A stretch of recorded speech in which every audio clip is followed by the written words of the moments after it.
And it has just gone 3 a.m. in Tel Aviv. Joining me now is Ari Gottesmann, who's based in the city and obviously was there as these ballistic missiles were fired. Ari, thank you for staying up for us. How are you? What was the experience like?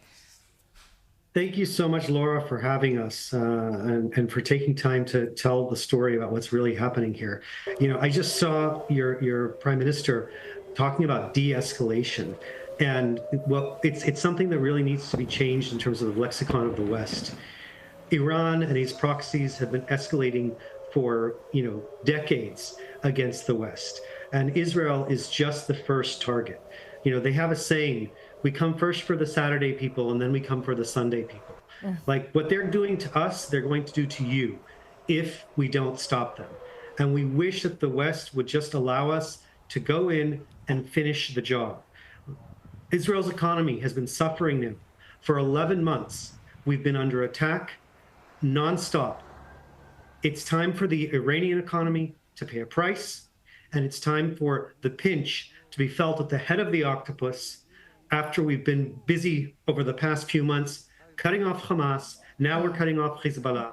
Now it's time for us to prevent them from being able to do these types of attacks to Israel or to any other countries in the West ever again. Ari, you're experiencing things that many Australians couldn't really imagine day to day, particularly for the last year. Obviously, overnight, that escalated significantly. Something that strikes me, you just said it's time to finish the job. What is the end game here? You attack Hezbollah so you can take out their leadership. Won't they just be replaced? So our fight is not with Muslims, okay? We have 2 million Muslims living in Israel out of a population of approximately 10 million people. We do have a problem with the Islamists, and the Islamists rule Iran. They are the ones who are responsible for killing hundreds of thousands, if not millions of Muslims all across the Middle East. Yeah. Innocent people who are just trying to practice their religion in a peaceful, normal manner. But Ari, I mean, what we're trying to work out, and you hear Benjamin Netanyahu, I'm really sorry to interrupt you, but you hear Benjamin Netanyahu speak most days, I imagine, in Israel. He speaks in Hebrew, he speaks in English when he's talking to a wider community.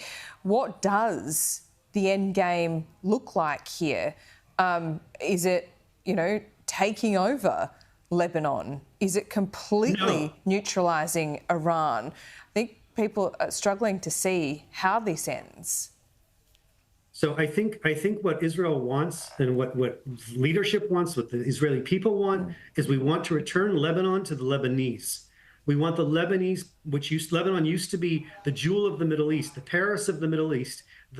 It was a place of culture. It was the home of theater. It was the home of television. It was the home of finance. It was the home of vacations. Like Lebanon was the destination that you used to go to in the 1970s, up until the PLO came in there and the other radicals came in. And when Hezbollah came in, it made it even worse. It turned it into a complete war zone. Their economy's in shambles. They're not able to Palestinians can't have normal jobs in Lebanon. Okay. They can't be doctors. They can't be lawyers. They can't have normal jobs. Like, let Lebanon go back to the Lebanese people. Let them run their country like it should be. Let them be prosperous like we are. Let the Iranian people come back and take back their country. The Iranian people are some of the most brilliant people. Did you know they're the ones who invented the game of chess in the world? A game that everybody plays. That's an Iranian invention.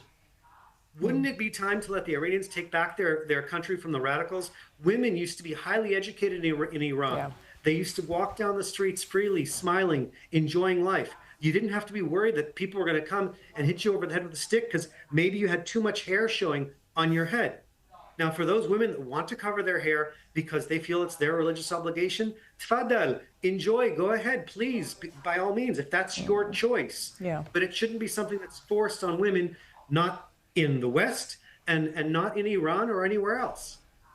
Ari, we really thank you for staying up till 3:17 for us this morning, and we appreciate your insights. Thank you so much.